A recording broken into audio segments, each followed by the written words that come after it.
Olá, começamos mais um programa de entrevistas sobre inovação, denominado Marcos Inovação. E hoje nós temos um convidado muito especial, que é o Salmo Raskin, que é considerado um dos melhores geneticistas do Brasil. Salmo, você pode nos contar um resumo da sua carreira acadêmica e profissional, por favor? Agradecer, dizer que é uma honra estar aqui no teu programa e vou contar um pouquinho sobre a minha carreira, né? Eu acho que a minha carreira começa com meu pai, porque o meu pai era médico, foi médico durante mais de 55 anos, eu sou filho caçula, e a medicina que ele fazia é uma medicina muito diferente do que nós fazemos hoje, né? E ele atendia em casa, né? O consultório era junto com a nossa casa, no lado da nossa casa, coisa que hoje é algo muito difícil de acontecer. Então, os pacientes do meu pai, eles batiam na porta de casa, qualquer hora do dia ou de madrugada, o pai levantava e ia lá atender. Então, aquilo com certeza marcou muito, né, a minha infância, e ali eu comecei a achar interessante a profissão que ele tinha. E aí, então, eu fiz o vestibular para medicina. Eu entrei muito jovem na faculdade, tinha 16 anos, e entrei na Universidade Federal do Paraná, no meu primeiro vestibular, e aí fiz o curso de medicina. Quando acabou o curso, eu fiz uma especialização em pediatria, no Hospital das Clínicas mesmo, residência de pediatria, por mais 2 anos. E no final do segundo ano, tinha que fazer um trabalho de conclusão do curso, e o professor que me orientava me deu o tema A Engenharia Genética e o Futuro da Pediatria. Isso era 1989. E eu fiz, então, um trabalho sobre esse tema de genética, me interessei muito por aquelas coincidências que só o destino explica.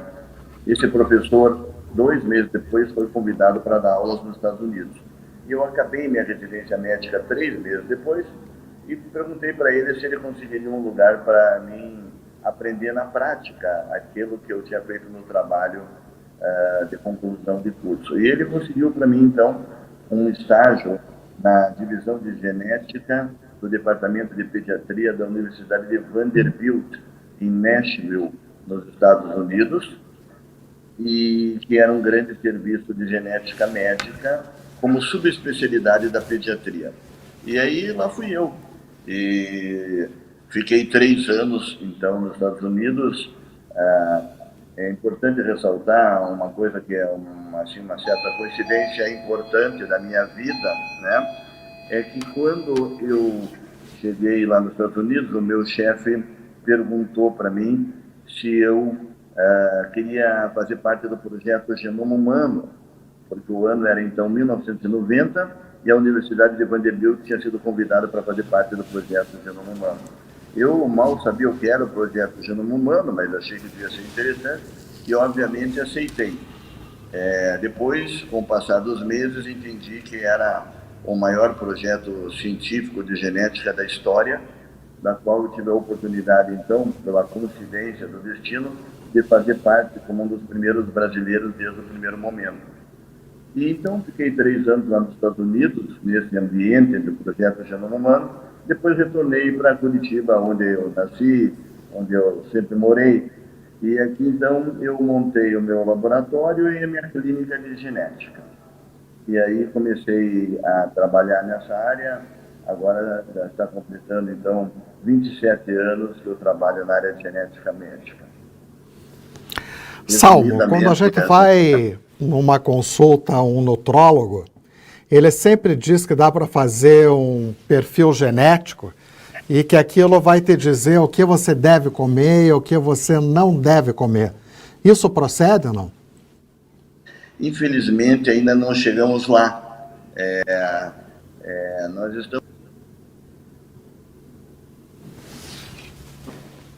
estamos próximos desse momento, onde nós poderíamos, através da análise do material genético, conseguir entender melhor como o organismo se comporta frente aos alimentos e a outras questões. Mas ainda não temos o conhecimento suficiente para que esse tipo de análise possa entregar aquilo que ela está prometendo.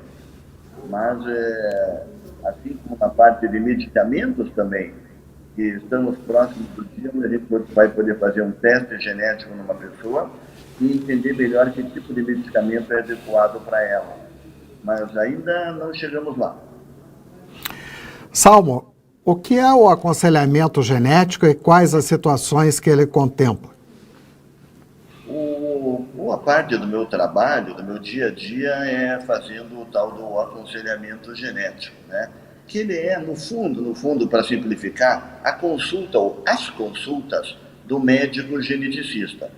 É onde a gente vai tentar entender se aquela questão que está trazendo a pessoa aqui é de ordem genética, entender qual é essa questão, entender o que isso implica para a pessoa, para a saúde da pessoa, o que implica para os futuros filhos dessa pessoa, para outros parentes dessa pessoa, para a família como um todo. Entender, chegar a uma conclusão e depois poder explicar tudo isso para a família e tentar interferir naquilo que a genética estava predispondo para minimizar os efeitos genéticos, é o papel do aconselhamento genético. Você é também um pesquisador. Quantos artigos científicos você já publicou e sobre o que eles tratam? Esse período que eu vivi nos Estados Unidos, né, com certeza ele abriu a minha apetite assim, para ver como é bonita a área de pesquisa, né, e de ciências, que lá, eu diria que, infelizmente, né, é muito mais desenvolvido do que aqui no Brasil. Mas eu sempre gostei de fazer a pergunta por quê? Por quê, por quê, por quê, por quê? E mesmo sem chegar a uma resposta, sempre se perguntar o porquê.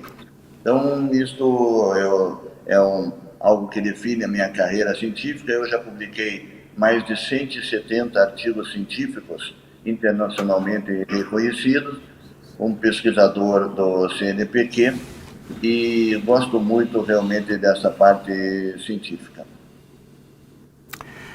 Além de médico e pesquisador, você foi professor de quase todas as faculdades de medicina daqui de Curitiba, por mais de 2 décadas. Qual o maior desafio no ensino da medicina e qual o maior prazer em ser professor? Realmente, eu tive a oportunidade de ter milhares de alunos mesmo no curso de graduação de medicina, e o grande desafio foi sempre desestigmatizar a genética. Quando a gente fala de genética, as pessoas pensam que é uma coisa complexa, difícil de entender, e daí vira chata, né? Porque tudo que a gente não sabe, que é difícil, a nossa cabeça transforma em chata, né? Aquilo que é fácil, que a gente compreende, é bacana. Então, o meu papel sempre foi, com alunos de medicina, tentar ensinar a genética de uma maneira mais simples, que ele pudesse compreender e gostar, e entender a importância que conhecer a genética tem na medicina do século XXI. Um grande prazer eu tenho é ver esses alunos. Hoje, obviamente, muitos deles, a grande maioria, são colegas, médicos colegas, e que muitas vezes entram em contato comigo e me chamam carinhosamente de professor, né, ou professor. Então, para mim é um orgulho muito grande ouvir médicos que ultrapassaram o mestre, mas ainda me chamando de professor, que eu gosto muito. O seu laboratório é um dos pioneiros em análise de DNA no Brasil. Que tipo de exames genéticos as pessoas fazem, normalmente? Então, isto mudou muito com o passar dos anos, né? Realmente nós acabamos sendo um dos pioneiros, porque começamos, como eu falei, o laboratório ele foi inaugurado em 1993. Hoje todo mundo fala de genética, né? E de testes genéticos, mas em 1993 era só um sonho de um jovem médico. E naquela época, então, o teste de DNA era o famoso teste de paternidade, que nós fizemos bastante aqui no nosso laboratório no começo. Mas depois, obviamente, essa área teve uma explosão de conhecimentos e hoje os testes são muito mais amplos e mais sofisticados, e eles são capazes de estudar o material genético inteiro de uma pessoa, podem nos responder se aquele problema da saúde que a pessoa está tendo é de origem genética, qual é o problema de saúde, qual é o nome desse problema e o que a medicina já sabe sobre isso. Também os testes são capazes de dizer, em certas circunstâncias, se a pessoa está em risco de vir a desenvolver algum problema de saúde, como, por exemplo, certas formas de câncer hereditário, né? Todo mundo conhece a história da Angelina Jolie, né, que ela fez um desses testes capaz de predizer que ela estava em alto risco de vir a ter um câncer de mama e de ovário. É um exemplo dos testes que nós fazemos. Também fazemos os testes para saber se uma pessoa que é parente de alguém que tem uma dessas doenças hereditárias estaria em risco ou não de vir a ter filhos com essa doença. É possível fazer isso também. E agora, mais recentemente, novos testes estão aparecendo na genética, como, por exemplo, testes que determinam a ancestralidade da pessoa. Muito legal, porque a partir do DNA da saliva de uma pessoa, a gente consegue analisar milhares de anos de ancestralidade dela, dizer de onde os ancestrais vieram. É outro tipo de teste mais novo que está aparecendo agora na genética. Você tem um trabalho político na defesa das pessoas com doenças raras. Você pode contar um pouco dessa trajetória, por favor? Realmente, como as doenças genéticas, elas são todas raras, todas, né? Talvez com exceção da síndrome de Down, que é o que todo mundo conhece, as outras 8.000 doenças genéticas que ninguém conhece, né, são doenças bastante raras. E se você pegar todas as doenças raras, 80% delas são de origem genética. Então, com o passar dos anos, hoje eu estou aqui na minha ficha de consultório, está no número 48.000. Isso significa que eu já vi quase 50.000 pessoas e famílias com doenças genéticas, que são todas, como eu disse, doenças raras. E eu comecei a notar, há muitos anos atrás, que por mais diferente que essas doenças sejam uma da outra, tem muita coisa em comum. A dificuldade dessas famílias chegarem no diagnóstico, a falta de conhecimento da população e dos próprios profissionais de saúde sobre essas doenças mais raras, a falta de ensino na própria faculdade sobre doenças raras, a dificuldade de acesso a tratamento, a indústria farmacêutica não tem muito interesse em desenvolver medicamentos para doenças raras, e quando tem, é muito difícil que o governo aprove a liberação desses medicamentos para a população. Então, comecei a ter uma atividade política, não partidária, mas em defesa dos pacientes com doenças raras, e sempre que eu posso, então, eu tento atuar nas esferas, seja no executivo, no legislativo, no judiciário, tentando ajudar os pacientes com doenças raras. Esta semana, Marcos, nós tivemos uma grande vitória, que eu vou dar um exemplo dessa atividade política, né? Começou a ter evidências científicas de que os indivíduos com síndrome de Down têm um risco muito maior de serem infectados pelo Covid do que outras pessoas que não têm síndrome de Down. E pior, quando infectados pelo Covid, eles têm um risco muito maior de vir a óbito pelo Covid do que outras pessoas que não têm síndrome de Down. Só para dar um exemplo, um adulto com 40 anos com síndrome de Down, ele tem o mesmo risco de vir a óbito por Covid do que um senhor idoso de 70 a 75 anos de idade. Então, diante dessa informação, eu iniciei um trabalho político junto a senadores para que na vacinação de Covid, que agora se inicia, fosse dada uma prioridade para os indivíduos adultos com síndrome de Down. E, para minha felicidade, isso foi aprovado essa semana e as pessoas com síndrome de Down vão ter uma prioridade na vacinação para a Covid. Então, esse tipo de trabalho político que eu faço em defesa de quem tem uma doença rara. Muito bem. Tem algumas doenças que são mais suscetíveis à genética do que outras? Sim, sim. Eu costumo separar, sobre esse aspecto que você fez a pergunta, as doenças em dois grandes grupos. É um olhar do geneticista, né? Existe um grupo enorme de doenças, como eu disse, 8.000 doenças, que a maioria das pessoas mal e mal conhece o nome delas, e essas são praticamente determinadas pela genética da pessoa. Em outras palavras, Se você tiver uma alteração em determinado lugar do material genético, você vai acabar desenvolvendo essa doença, com pouca influência do meio ambiente. Então, são muitas doenças raras, desconhecidas, com a genética extremamente determinante. Vou citar 2 ou 3 nomes, porque, como eu disse, as pessoas mal e mal conhecem o nome dessas doenças, né? A anemia falciforme, fibrose cística, hemofilia, talassemias, atrofia muscular espinhal. Citei 5 entre 8 mil que existem. E existe um segundo grupo de doenças genéticas, que essa é justamente o contrário. São poucas, uma centena mais ou menos, não 8 mil. Elas são as mais frequentes da população, e não as mais raras, como eu falei agora há pouco, e elas não são totalmente determinadas pela genética. Tem uma influência grande do meio ambiente. Então, nesse grupo, a gente pode colocar a obesidade, a hipertensão arterial, diabetes, tendência a ter um acidente vascular cerebral e o próprio câncer. Doenças que, na maioria das vezes, têm um pequeno componente genético, mas onde a genética não é determinante. Então, são 2 grupos bem diferentes. Salmo, houve uma conversa que as vacinas para o coronavírus alterariam o nosso material genético. Isso procede ou não? Realmente a gente tem ouvido bastante isso, né? Isso realmente não tem nenhum embasamento científico e nem prático, né? Vou até falar um pouco da parte científica, mas hoje nós já temos mais de 60 milhões de pessoas vacinadas para a Covid no mundo. Verdade que o nosso país está só começando a vacinação, né? Mas outros países estão já muito avançados. Israel já vacinou mais de metade da população. Ainda os Estados Unidos também vacinaram muita gente, né?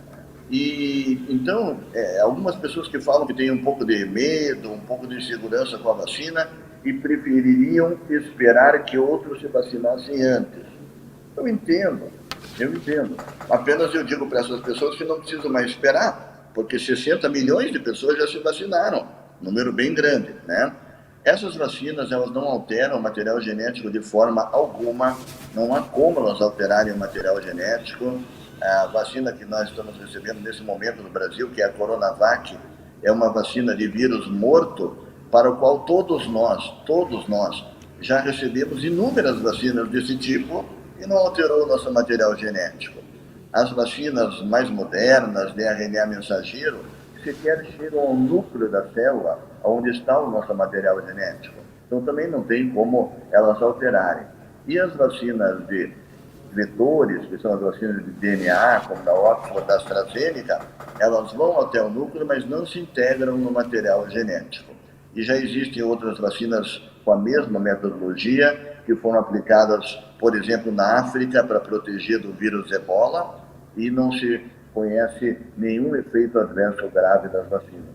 Então, as vacinas, elas são uma grande vitória da ciência, pouquíssimos efeitos adversos, e uma pessoa consciente que coloca num lado a chance de vir a se infectar pelo Covid e os problemas graves que isso pode trazer, incluindo a morte, e no outro lado, os pequenos e raríssimos efeitos adversos que uma dessas vacinas pode trazer, não pensa 2 vezes e só não se vacina se não tiver acesso às vacinas. Eu agradeço ao Dr. Salmo Raskin e quero só complementar que nós temos muito orgulho de ter um geneticista dessa qualidade aqui em Curitiba e eu deixo agora a palavra para as suas considerações finais. Eu é que agradeço essa oportunidade de desmistificar a genética usando seu programa de grande audiência e que as pessoas confiem na ciência, confiem na pesquisa, confiem na genética, porque são ferramentas que só podem melhorar nossa qualidade de vida e o nosso tempo de vida com qualidade. Confie na medicina, no médico, na pesquisa e na ciência. Dr. Salmo, muito obrigado. Obrigado a vocês.